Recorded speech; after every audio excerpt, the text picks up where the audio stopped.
Mesdames, Messieurs, chers téléspectateurs, bienvenue dans votre émission 4e de couverture, 102e numéro au mois de mars. Nous célébrons la femme, mais également nous allons célébrer l'écriture féminine à travers l'écriture africaine. Sur le plateau, j'ai deux générations. Madame André Marie Diagne, que vous connaissez sans doute, c'est un honneur de vous avoir sur ce plateau. Bonjour. Merci beaucoup. Bonjour à tous vos téléspectateurs. Merci beaucoup, madame. J'ai également à ma droite Dieynaba Sarr, d'une génération beaucoup plus récente. Dieynaba Sarr, merci beaucoup. Merci Salir, bonjour.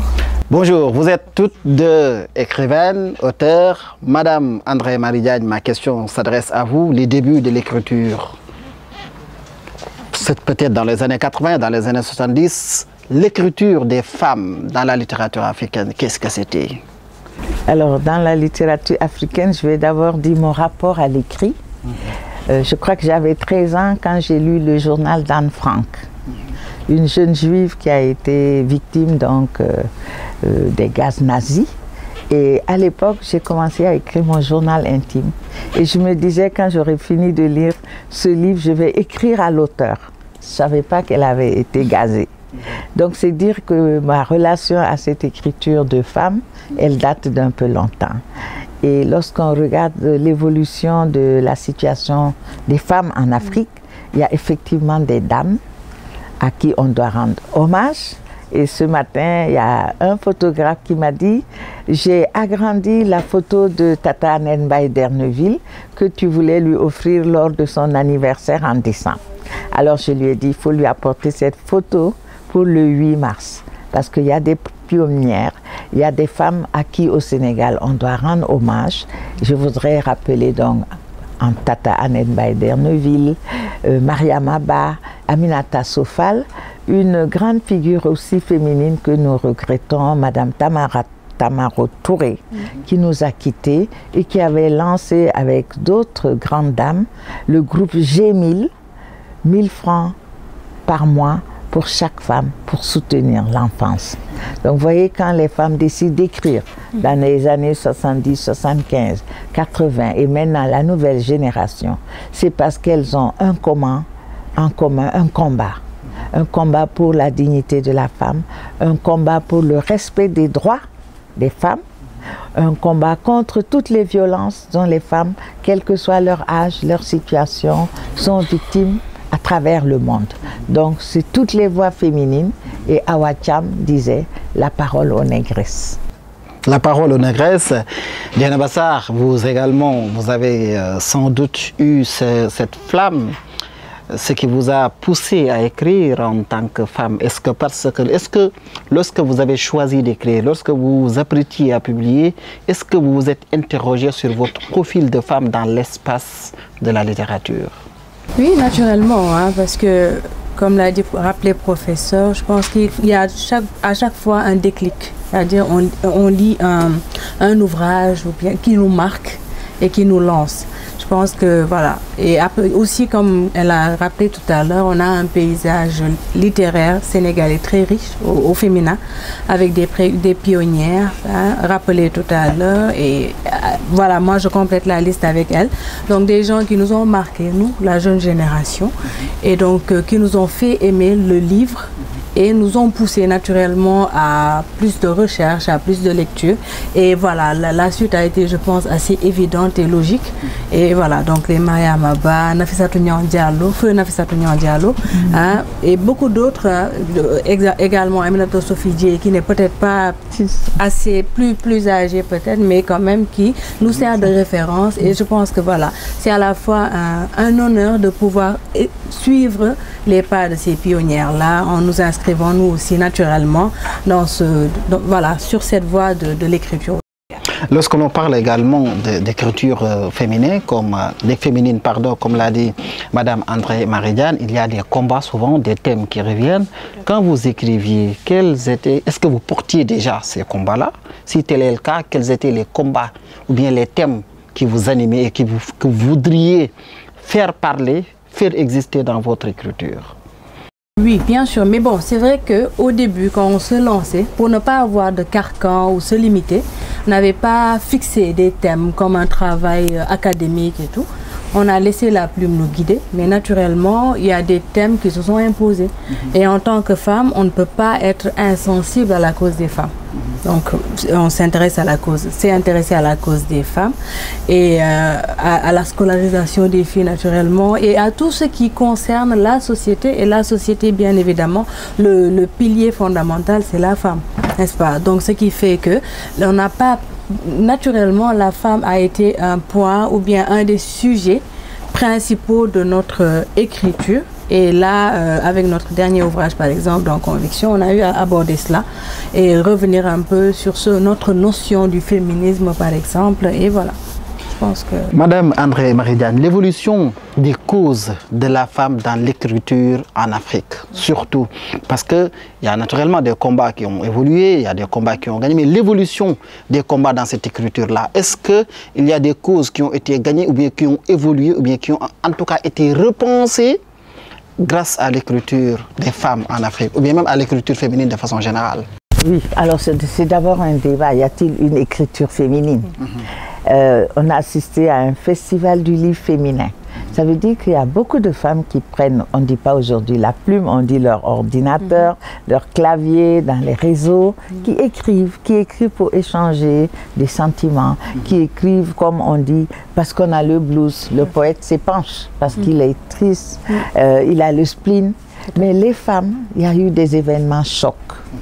Je dirais par exemple, ce qui a boosté le mouvement féministe au Sénégal, ce sont des drames dont des femmes ont été victimes. Je me rappelle qu'un gendarme à la retraite, si je ne me trompe, avait battu sa femme à mort. Et à cette occasion, les femmes se sont mobilisées. Elles se sont vêtues de blanc et comme tradition, le vendredi, elles mettent du blanc pour justement dire que la femme est d'abord l'instrument de la paix dans la société. La femme n'est pas quelqu'un qui donne la peine de mort, elle donne la vie. Donc, dans nos traditions, une femme n'égorge pas un poulet parce que elle donne la vie, elle n'enlève pas la vie. Donc, si les femmes sont victimes, comme la toute dernière qui a été violée ou pas tuée à Tambacounda, nous sommes interpellés. Nous n'avons pas le droit au silence. Et personnellement, lorsque j'ai intitulé mon recueil de nouvelles La fileuse d'amour, j'ai voulu écrire pour toutes les femmes africaines qu'on dit analphabètes, sans profession, et qui n'ont donc pas droit à la parole. Et pourtant, de ces femmes dépend l'éducation des enfants. De ces femmes dépend la paix dans les ménages. Le suivi, je dirais, de la formation même des enfants, parce que souvent les pères ne sont pas à la maison. Donc tout revient aux femmes. Et on avait tendance à oublier le travail de ces femmes, leur engagement au profit de la société. C'est pour cela que je disais, que ce soit pour le 8 mars ou pour la fête des femmes ou des grands-mères, la fête des mères, nous nous devons de rendre hommage à toutes les femmes africaines. Dieu seul sait que leur valeur essentielle, c'est le travail. C'est l'engagement pour la paix, la sécurité économique de leur famille. Il y a beaucoup de femmes qui contribuent aux frais du ménage. Et donc, on n'a pas attendu d'être scolarisés. Et aujourd'hui, je sais qu'il y a tout un mouvement qui demande qu'on commence cette célébration le 7 mars, c'est-à-dire aujourd'hui, en mémoire des femmes de Nder.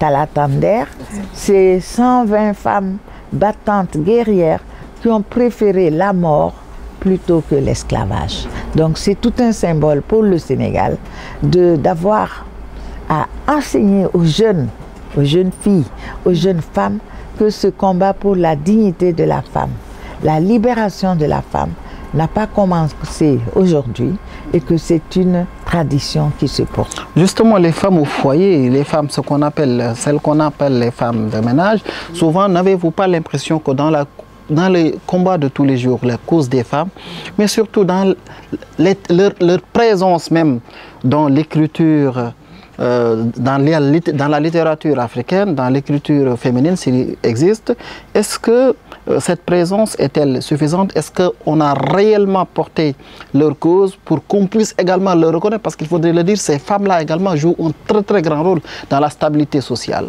Tout à fait. Alors, je ne vais pas dévoiler mon petit secret. Je dis que j'ai un texte en chantier depuis 2018 et qui porte justement sur cette catégorie que vous appelez, vous avez dit femme de ménage. C'est pas femme en ménage, c'est très différent. Pour dire, moi d'ailleurs j'évite d'employer cette expression, ce sont nos sœurs qui nous aident à la maison. Et avant même que je commence à écrire, j'avais beaucoup d'activités en tant qu'enseignante de français, l'association des professeurs de français. J'avais des enfants en bas âge et je disais à tout le monde, à mes collègues, si je peux venir à telle ou telle réunion, de notre association ou du syndicat, c'est parce qu'à la maison, j'ai une jeune femme qui a presque consacré sa vie à l'éducation de mes enfants. Disons que, en hommage à cette femme dont j'étais le nom, je suis en train d'écrire un livre. J'espère que l'Harmattan pourra aussi le diffuser pour moi. Pour dire qu'on ne peut pas les oublier, surtout nous les Africaines. Nous n'avons pas la machine à laver dans toutes les familles. Il y a plein de femmes, les lavandières. Vous circulez dans les rues de Dakar, vous voyez partout des groupes de femmes avec des calebasses, des bassines, du linge qu'elles rangent lorsque tout est propre. Et ces femmes-là, elles ont leur place, elles ont le droit à notre reconnaissance et au respect des travailleuses qu'elles sont. Voilà. Donc, Dieynaba, le travail a été quelque peu balisé par cette génération, la génération de bien avant André Marie Diagne, mais également sa génération, parce que et également il y a un accompagnement qui est en train d'être fait. Vous, aujourd'hui, quel legs pensez-vous avoir reçu, ou bien en tout cas, quels sont aujourd'hui ce que vous avez reçu comme legs? Sinon, quelles sont vos attentes vis-à-vis de cette génération, vous, en tant que femme? Parce que, également, sans doute, vous allez reprendre le flambeau en tant que femme, en tant qu'écrivaine, parce que vous vous souciez également de la cause des femmes, sans doute, comme de la cause de toutes les personnes qui peuvent subir parfois la pression de la société. Tout à fait.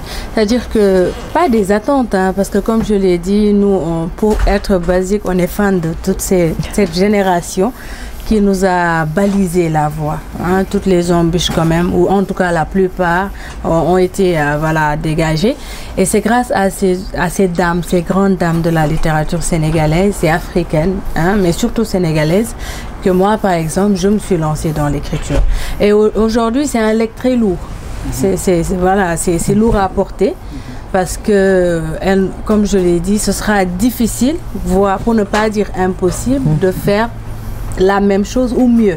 Mais quand même, nous, modestement, hein, en tant que jeunes quand même qui ont eu de magnifiques exemples, de belles références, nous allons essayer d'apporter notre pierre à l'édifice. Je pense que c'est ça notre devoir en tant que jeunes conscients. Et voilà, nous allons nous y atteler et essayer de les rendre fiers.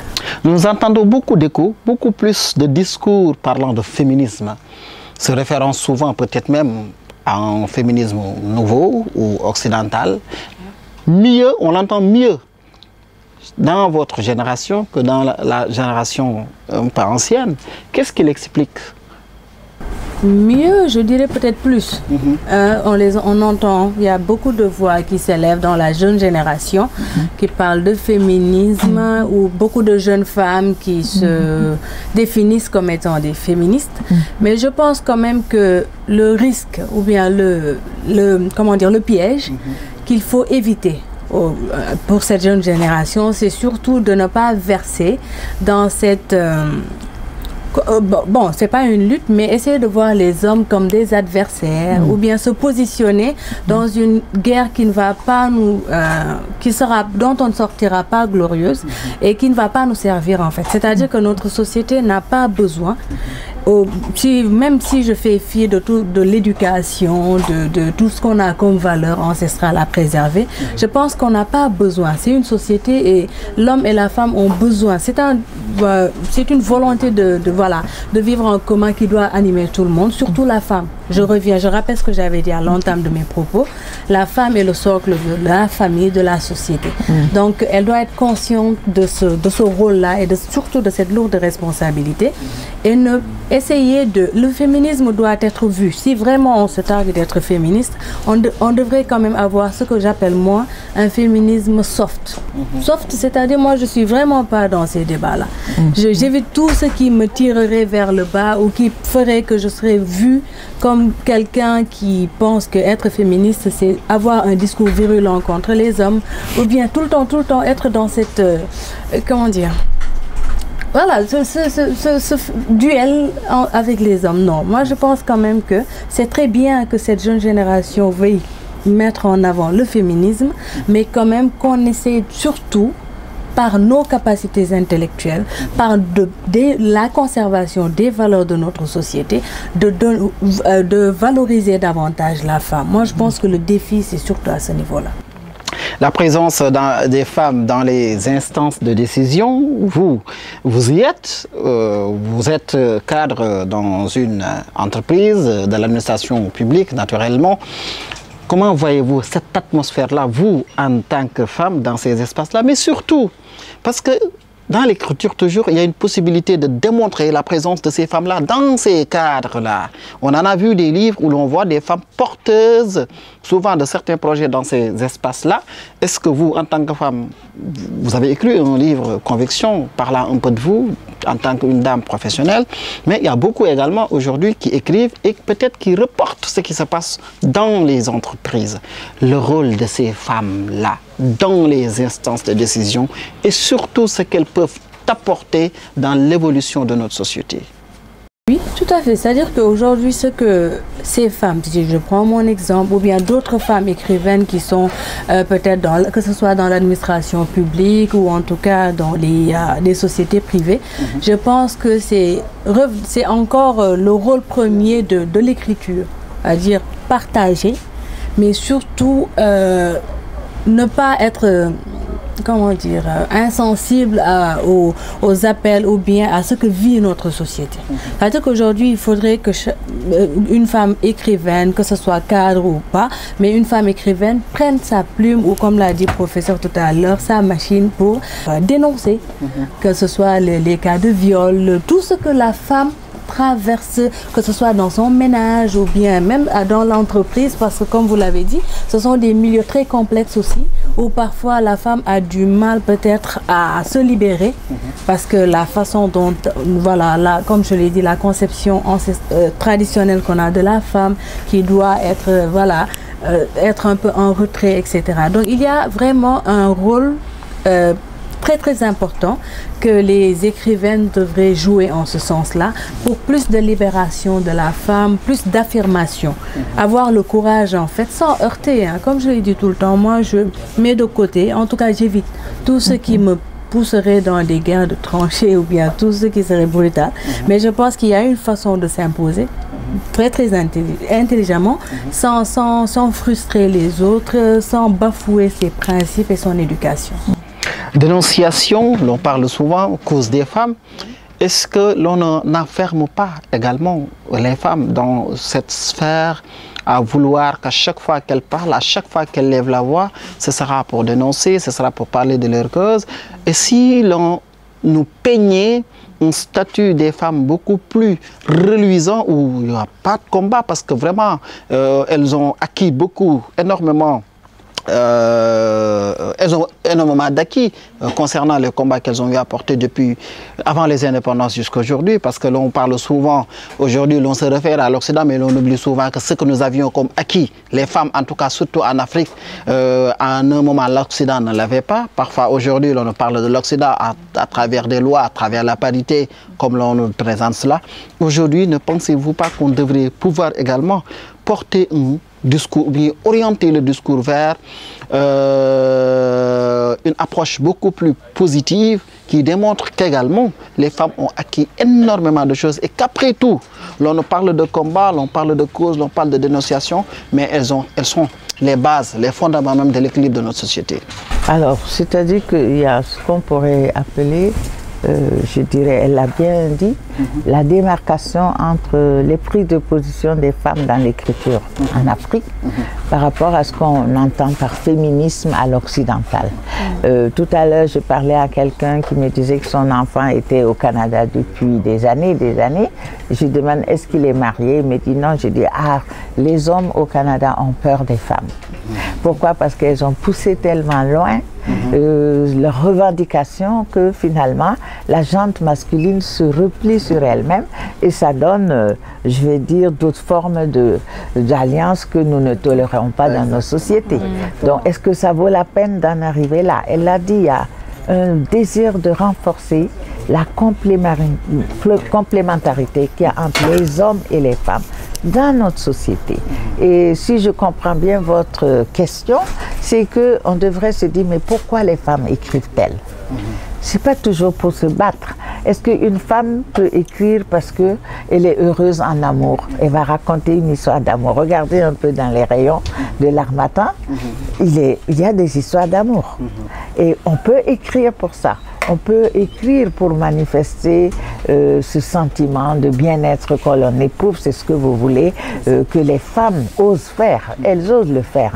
C'est pas une écriture de scandale, je crois, le féminisme en Afrique. Je rappelle que quand Ken Bougoul a écrit Le Baobab Fou, qui était un récit presque autobiographique, c'est parce que c'était un besoin ressenti par une jeune femme, une jeune fille ou une petite fille qui avait été perturbée par le fait que sa mère avait quitté la maison familiale, à un âge où un enfant a besoin de sa mère. Donc, forcément, il y a un déséquilibre qui va se traduire plus tard par des choix de vie. Donc, avoir eu le courage à ce moment, dans les années 80, de dire « je » dans un tel écrit, c'était déjà une victoire. Vous parliez des acquis. Aujourd'hui, les femmes peuvent écrire et dire ce qu'elles veulent, je crois. Mais que notre éducation, celle que nous avons reçue de nos mères, de nos grands-mères, nous amène à, disons, accepter une certaine retenue, une certaine pudeur, je vais dire, qui est aussi une des valeurs de la femme africaine. Quand on dit par exemple que la femme africaine ne s'exhibe pas, que quand on s'habille, quand vous sortez de la maison, je me rappelle, mon père, il me regardait, si jamais j'avais un petit décolleté, c'était pas aussi voyant, je n'étais pas sûre de sortir de la maison. Donc il y a une éducation que nous avons reçue, que nous transmettons, et c'est la femme qui transmet ces valeurs. Et donc je dis déjà ça. Là, par exemple, vous allez avoir Joséphine Lopi qui va chanter l'amour en plein conflit Casamance. Donc, vous voyez que la femme est un être sensible. Et c'est cette sensibilité-là qui fait peut-être la différence entre son écriture et une écriture masculine. Mais il faut quand même reconnaître que beaucoup d'écrivains sénégalais ont plaidé la cause des femmes. Aujourd'hui, nous fêtons le centenaire de Saint-Ben. Mais regardez les femmes dans l'œuvre de Saint-Ben. Regardez dans Voltaïque, tout ce qu'il dit pour dénoncer cette souffrance intérieure des femmes. Moi, je trouve ça admirable. On a la figure de la Grande Royale, de qui elle nous vient, pour dire, vous aussi les femmes, vous avez le droit à la parole en public. Pas pour détruire, au contraire pour faire aller de l'avant cette société, la main dans la main. Juridiquement, avant que je ne donne la parole à Diana Bassa, juridiquement aujourd'hui, l'évolution de ces combats de la femme, en tout cas la position de la femme dans la société, juridiquement, légalement, est-ce que vous avez essayé d'échanger dans votre cursus, dans votre combat, avec aujourd'hui les puissances publiques, notamment les parlementaires, l'exécutif, pour voir ce qu'il faudrait faire pour faire avancer la cause des femmes? Alors, pour, disons, faire aussi un petit pas en arrière, pour rappeler le combat de Yehu Yehui avec les Marie-Angélique Savané et toutes celles qui se sont battues pour qu'il y ait d'abord l'équité, on dit égalité de genre, pour qu'on puisse dire ce qu'un garçon peut faire, une fille le fait, qu'elle aille dans une série scientifique, qu'elle soit pilote, qu'elle soit, dernièrement c'était l'aéronautique civile, il y avait des femmes dans l'armée. Senghor disait un moment, les Sénégalaises, elles sont trop belles pour aller dans l'armée. Mais aujourd'hui, vous avez des femmes qui sont des médecins militaires. Elles ont droit de citer dans l'armée, dans la magistrature et l'Observatoire national de la parité. C'est un acquis juridique, parlementaire, que le président Wade, à l'époque, avait installé solennellement au Grand Théâtre. Donc c'est pour dire que ce combat juridique, nous le menons. Et aujourd'hui, il est question d'amener à changer l'âge légal du mariage pour la fille, qui était, je crois, de 13 à 14 ans. Alors que pour, disons, la scolarisation, on doit scolariser les enfants jusqu'à 16 ans. Donc il faudrait changer cet aspect du code de la famille, voir aussi tous les articles de ce code qu'on dit napoléonien, entre guillemets, qui sont patriarcaux, pour qu'on revienne à une de nos traditions. La société, elle est matriarcale dans beaucoup d'ethnies. Et ce ne sont pas les mères qui briment les enfants, au contraire. C'est pour défendre les droits des enfants que ce matriarcat a vécu en Afrique et qu'on a eu des reines. On a eu des reines, on n'a pas attendu, disons, la présidente de Sierra Leone pour dire une femme, disons, chef d'État. C'est excellent. Alors, voilà, nous en étions à l'aspect juridique. André Marie-Jeanne en a un peu parlé. Dieynaba Sarr, vous êtes juriste, il faut le rappeler. L'aspect juridique aujourd'hui dans le combat des femmes. Elle a parlé du code de la famille. D'ailleurs, c'est ce que j'allais vous dire. Aujourd'hui, on parle de l'homme comme chef de famille. Et je me rappelle, il y a quelques semaines, lorsque mon fils a voulu voyager, je n'étais pas au pays. Il a fallu que je puisse faire une autorisation parentale à sa mère pour que mon fils puisse sortir du territoire. Tout cela, ne pensez-vous pas que ceci devrait être revu, ne serait-ce que pour qu'il y ait cette équité-là? Bien entendu. C'est-à-dire que je reviens à une des premières phrases qu'on nous enseigne en introduction au droit, en première année, c'est-à-dire le droit c'est la vie. Donc, puisque le droit c'est la vie, donc ça doit être accolé à la vie en société, c'est-à-dire s'adapter à l'évolution et surtout aux besoins, c'est-à-dire lorsqu'il y a un vide juridique ou bien une faille, parce que même pour les textes, c'est ce qui amène les révisions, que ce soit la révision de la Constitution ou d'autres textes, c'est à la pratique en utilisant un texte entré en vigueur qu'on se rend compte qu'il y a des failles et que ça nécessite donc une révision ou bien carrément prendre un nouveau texte et abroger l'ancien. Je pense que là c'est nécessaire puisqu'il y a des, comme vous l'avez dit, des failles qu'on a notées et certains carcans qui nous retardent, parce que là l'exemple que vous avez donné, je pense qu'il faudrait réformer de telle sorte que les mamans les mères puissent quand même avoir cette liberté de pouvoir se déplacer ou bien prendre d'autres actes juridiques, à incidence en tout cas juridique, pour leur enfant ou pour elles-mêmes, sans avoir à attendre donc que le papa qui a voyagé puisse être de retour ou bien envoyer donc un courriel. Je pense que c'est très très important, ou donner l'autorisation. Ça c'est une réforme qui ne remettrait pas en cause notre vie en société, mais l'évolution est telle que l'évolution juridique même nécessite donc qu'un certain nombre qu'une certaine réglementation soit revue, repensée et améliorée. Tout à fait. Je vois par exemple, il y a quelques années, une fille qui était victime d'une grossesse précoce était virée de l'école de la façon la plus honteuse parfois. Mais aujourd'hui, une fois qu'elle a eu son bébé, elle peut reprendre les classes. Donc ça, c'est déjà un acquis pour dire que on ne doit pas sanctionner celle qui porte le bébé alors que celui qui a permis qu'on ait ce bébé continue tranquillement à suivre des cours. Donc vous voyez, vous avez raison de dire, ce sont des points dans la vie des femmes, dans nos lois, dans les organes constitutionnels de nos États que nous devons corriger, je vais dire sans jeter le bébé avec l'eau du bain. Non, c'est important. Dieynaba, ma toute dernière, l'exemple que vient de donner Madame André Marie-Jeanne est un exemple important. Aujourd'hui, le rôle des hommes dans le combat féminin. Parce que, comme l'a dit André Marie-Jeanne, nous avons vu souvent dans l'écriture, dans la littérature en tout cas africaine, des hommes qui ont pris leur plume et qui ont défendu bec et ongle même la situation des femmes, qui ont dénoncé. Aujourd'hui, est-ce que, avec notre société, notre génération, comment ça évolue? Est-ce que vous avez l'impression également que cette nouvelle génération d'écrivains, hommes de surcroît, prennent en compte cette cause dans les thèmes qu'ils abordent?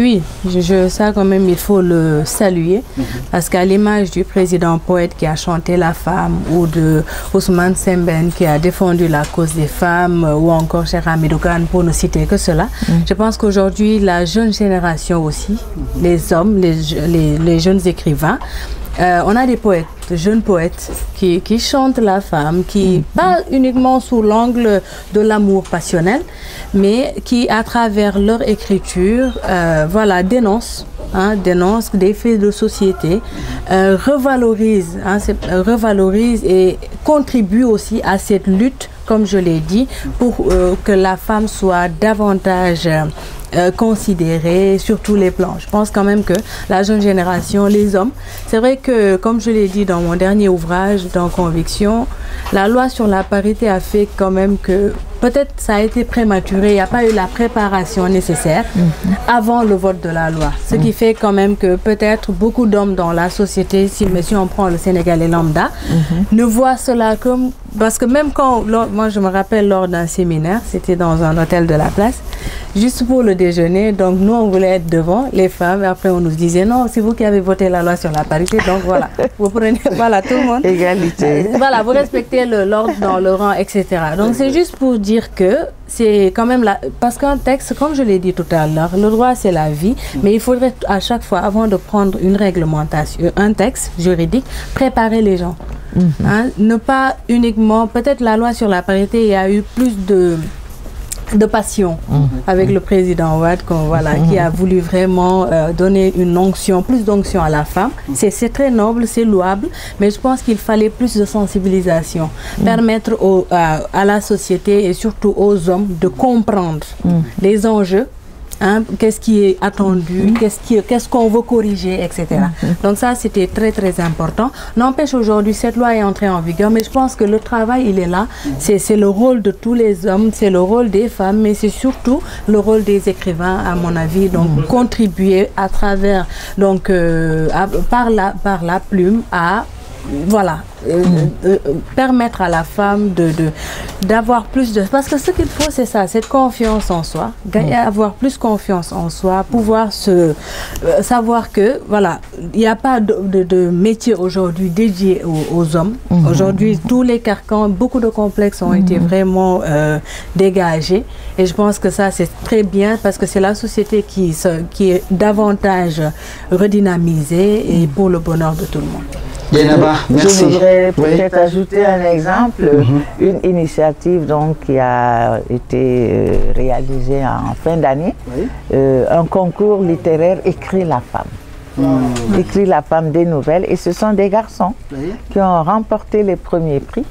Et dans l'un des textes, c'était un jeune homme qui arrive dans un coin du Sénégal où, on va dire, la scolarisation des filles était assez mal vue, malmenée, à peine tolérée.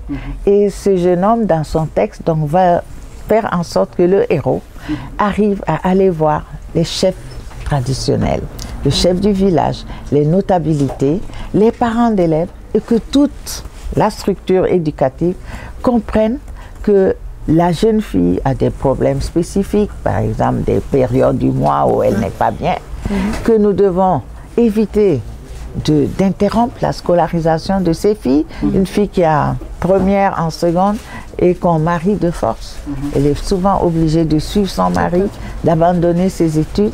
Donc la sensibilisation commence par les autorités religieuses, les autorités administratives, les parents, et donc c'est parce que toutes ces catégories sociales décises, qui ont le pouvoir de décision, sont sensibilisées, qu'on peut dire que les choses vont avancer harmonieusement. Je crois que ça méritait des félicitations pour ce que le président, lors de son discours à Addis Abeba, a dit, la masculinité positive. C'est important. En tout cas, c'est un honneur vraiment de vous avoir sur ce plateau, Madame André Marie Diagne. Et vraiment, merci de nous avoir honorés de votre présence. Permis de dire bonne fête à toutes les femmes. à toutes les mamans, celles d'hier, celles d'aujourd'hui, et à toutes les jeunes femmes. Et bien sûr, à la masculinité positive. Merci beaucoup, en tout cas, nous qui sommes porteurs de cette masculinité positive. Dieynaba Sarr, merci également à vous d'avoir répondu, de nous avoir honorés de votre présence. Merci Sadir, et comme l'a dit le professeur, bonne fête à nous, à voilà. toutes les femmes, et voilà. Et on sollicite avec les hommes. Cheminer avec les hommes, Inch'Allah. Merci beaucoup, vous l'avez suivi, c'était votre émission 4e de couverture spéciale 8 mars. Nous avons voulu célébrer la femme, nous avons invité des femmes qui ont parlé des thèmes concernant les femmes. Merci de l'avoir suivi, on vous donne rendez-vous à la prochaine, Inch'Allah. Merci. Merci beaucoup, vraiment, c'est un plaisir.